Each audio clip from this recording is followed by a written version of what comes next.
All right, let's welcome our next set of speakers. I made sure I figured it out before. ALU by Derek. That guy. All right. Thunderous applause for So we have the ALU, which is the arithmetic logic unit. So a quick overview, we are going to go over the components placed in the processor, the implementation of the component, test cases, some issues we have, and the gate delays. So the component is important because it kind of takes, it does a lot of math. It takes care of addition and subtraction, and you use it to compare two integers to see if they're equal. So it's used for the instructions add and compare. So, get out of the way for someone else. As you can see, we have the ALU right here. That's that. For implementation, it computes and it adds, and then it also has an equality bit to tell if the two inputs are the same. And then it'll output the result of its computation based on the opcode, which tells it what it's going to do. And it computes those. It computes the add, and the equality in parallel. So the gate delay is the size of the largest one, and it always outputs the equality. And then a mux selects whether you output the and or the add. Alright, so test cases. Yeah, so I made each one.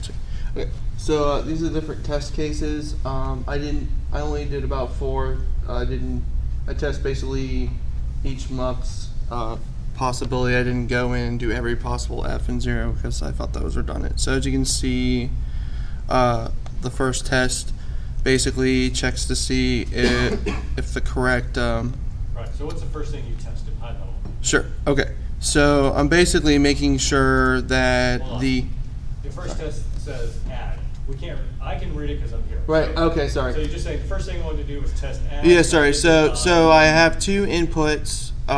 They're very large. I put them in hex format, and then I'm checking to see opcode is 0. So that should mean that the add operation should be occurring, and then the output should be. Add. I first tested 2 large inputs with overflow. It came out correct, and I tested a large and a 0 just to make sure it came back the same value. And it was correct. Okay. And then as you can see, the equality, in this case, I have one that the 2 things are equal to each other, so I'm also testing the equality operator at the same time. And then I did a second, a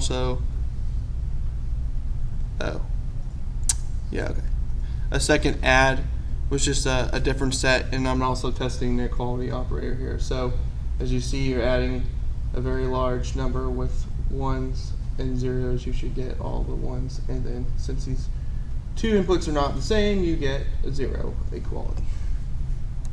I did the same thing for and. I did 2 sets of them.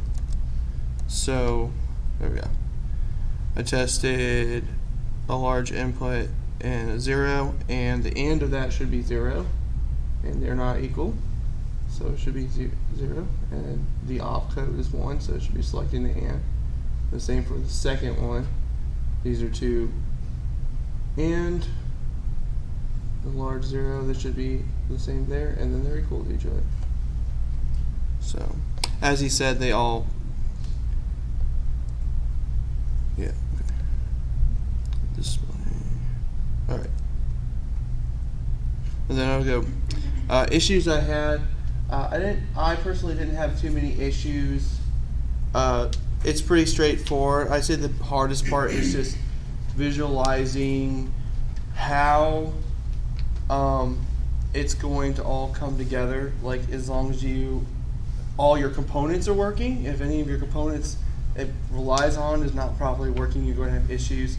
The biggest thing is making sure you understand the opcode, and the other people have said that they all run in parallel. If you try to sit there and do something different, it's not going to work. So as long as all your components work and you understand how it pieces together, it's actually very simple to do. So that was pretty easy. Let's talk about the the gate delay, the ALU is made up of a ripple carry adder and a mux, and then also an AND part. But the AND part and the adder run in parallel, and the adder is much larger. So the delay is the adder plus the mux, which is 453. Did we say it was behavior or that it was structural on the? Oh yeah, it's also structural. Questions?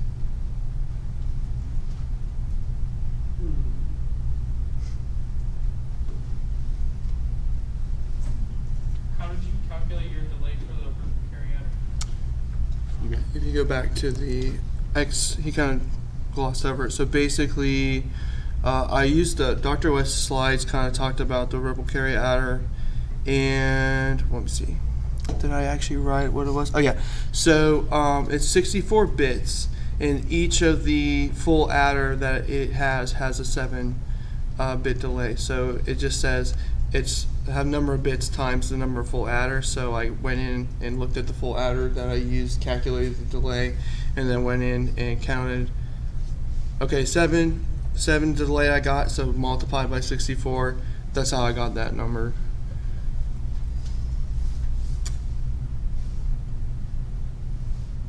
All right, so quick question, where is this mux you're talking about?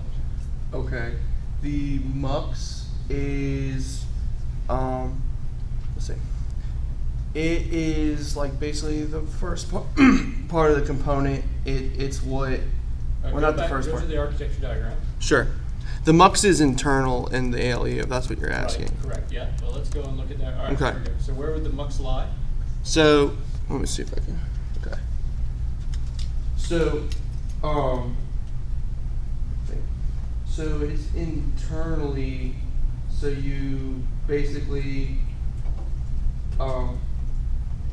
it outputs here, the two, which. So the output's connected directly to the ALU output. Okay, Mhm. cool. And then the input is connected to basically the two possible inputs of data. So you have the A and B. So the mux is selecting which, or I'm sorry, no. It's internally and selecting which operator you're going to use. So another way to put this, I think. I Oh, understand. okay, I see. So the input are the two the data that's coming into it. All right, hold on. Okay. Okay. Hold on. So both inputs are fed to both the add and the and circuit. Mhm. So the ALU is always computing both add Yeah. and every cycle. What the mux does is select which of those two computations you want to forward along. So the mux is directly hooked up to the ALU, pointing out that its two inputs, one is from add, the other is for and. And the selection bit just says which of those two that we're going to forward to the output of the ALU. Yeah.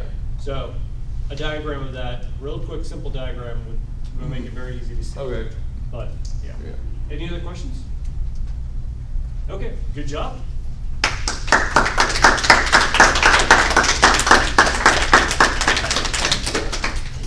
All right. I think we have one left. Is that right?